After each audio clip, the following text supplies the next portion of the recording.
Hello, folks! Welcome back to our channel, and today I'm going to be reviewing another episode of the television show called Medium. And today I'm going to be reviewing the very 16th episode of the second season called Alice in Wonderland. Alice in Wonderland, indeed. The episode was directed by Ronald L. Schwartz and written by Bernadette McNamara and Michael T. Moore. The episode aired on March 6th, 2006 on NBC. So what's this episode about? Well, first off, I'd like to say that the title itself is pretty fun, right? Alice in Wonderland, as in Alice in Wonderland, but this time it's Alice in Wonderland. Pretty cool, huh? So, one might wonder, does it have something to do with this story? Not really. So in this episode, what happens is that Allison is having dreams of a man who's kind of pushed off a rooftop and by a group of people, and he's being referred to as movie star guy, pretty much like that. And basically this man, who is the brother of an acquaintance of the district attorney named Jessica. The district attorney asked Allison to work on this case, and basically he keeps coming to her.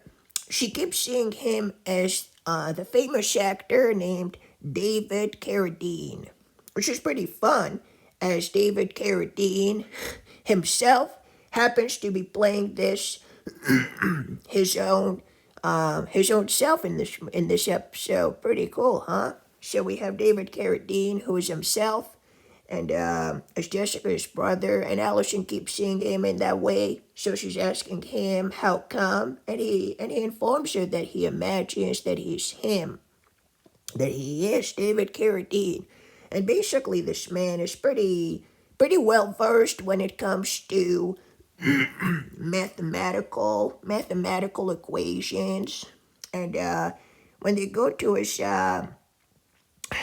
room in basically in his house, in his apartment, in his room, basically they find all these scribbles, all these mathematical equations, as I mentioned, and they find out that this man was pretty smart indeed.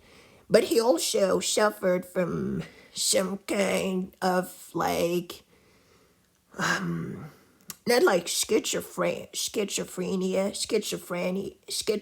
It's not entirely like schizophrenia. I can't even say it. It's not exactly like schizophrenia, but it's more like, schizophrenia, sorry. It's not really, he wasn't really, I guess you could say there was some schizophrenia involved, but he was more like seeing things, he was kind of, how could I say, paranoid, right? He imagined things, right, that everybody's looking and so on. So Allison kind of picks up on that, and then she becomes paranoid as well, and she believes that everybody is watching her. So he suffered from this, and so he suffered from these kind of hallucinations, and in order for Allison to crack the case, she's going to have to try and decipher what kind of memories of this man are right or like the real thing, and which ones pertain more of the realm of pertain more from the realm of fantasy, you might say. So this is pretty much it. And then the investigation is gonna it's gonna lead Detective Lee Scanlon to go investigate in Los Angeles, in which something relevant occurred, but I don't want to spoil the episode in any shape or form. But basically, something to do with the rooftop, and he's gonna make a discovery once he's there. Meanwhile, that's pretty much it for the main plot. As for the subplot, Bridget, who happens to be Allison and Joe's middle daughter, she loves this book series. This book series called Danielle, and all kinds of adventures that has this character named Danielle who goes to all these different places, and it's basically a children book series, a children book series, and not Ariel, Bridget wants the new issue, but then as Joe goes to the bookstore, he finds out that basically all three of them are all there is, right? There's no more. After that, as the writer, I don't want to spoil the episode, but the writer kind of I guess I'm gonna have to say it, passed away, and but then it seems that Bridget seems to be channeling some kind of her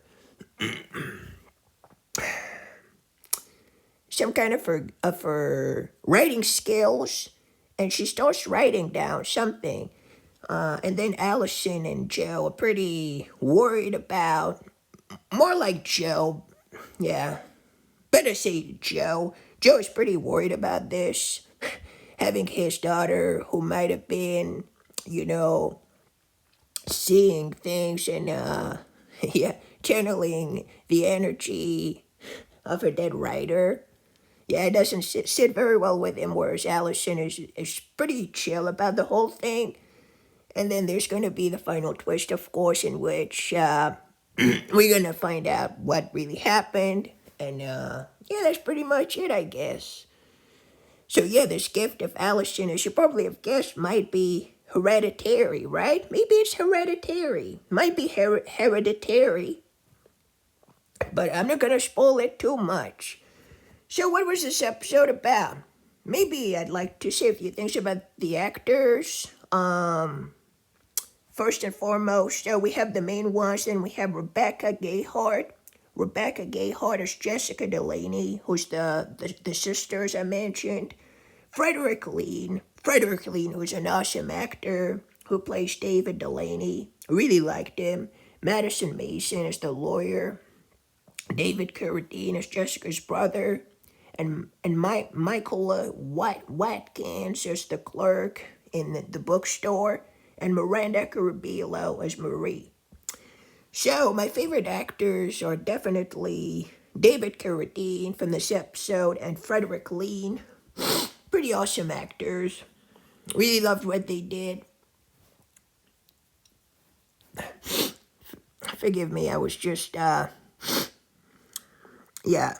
taking care of something. Anyhow, yes, this episode was pretty great in my opinion. Not very great in my opinion. It wasn't that awesome to me. It was more like, yeah, it was okay, but it wasn't perfect. I preferred the sub-story in this episode better than the actual plot, to be honest with you, with Bridget and the dreams and the book series, the children's book series. I thought it was better than the actual plot in this episode. This plot is regarded as a good plot in my opinion, but a little complicated for the average viewers. Like a little complex. Not very great in my opinion, but it was okay. It wasn't so bad. And like I said, the actors that definitely stood out for me are David Carradine, Frederick Lean, and even Rebecca Gayheart was pretty awesome too. But yeah, this episode was just okay in my opinion. I didn't love it that much, but it was pretty much fine. So if I were to rate this episode on a scale from 1 to 10, I think I would give it 7 out of 10. It was pretty good, but it wasn't perfect in my opinion, so I'll just give it a 7 out of 10. And pretty much everything else was pretty fine and pretty good, though. the way everything happens, the way everything turns out. David Carradine being part of this episode, really pretty awesome, really great stuff. So yeah, and Frederick Lee and the big discovery, the big reveal near the end will definitely sweep you off your feet. So that's pretty much it for this review. What about you folks? What did you think about this episode? Did you like it? Did you hate it? So give it a 7 out of 10, and I can't wait to hear about what kind of a rating you would give it yourselves. And in the meantime, folks, I guess I'll share the next review very soon, God willing, for another episode. In the meantime, folks, stay safe. Goodbye. Take care. This whole channel for you signing off.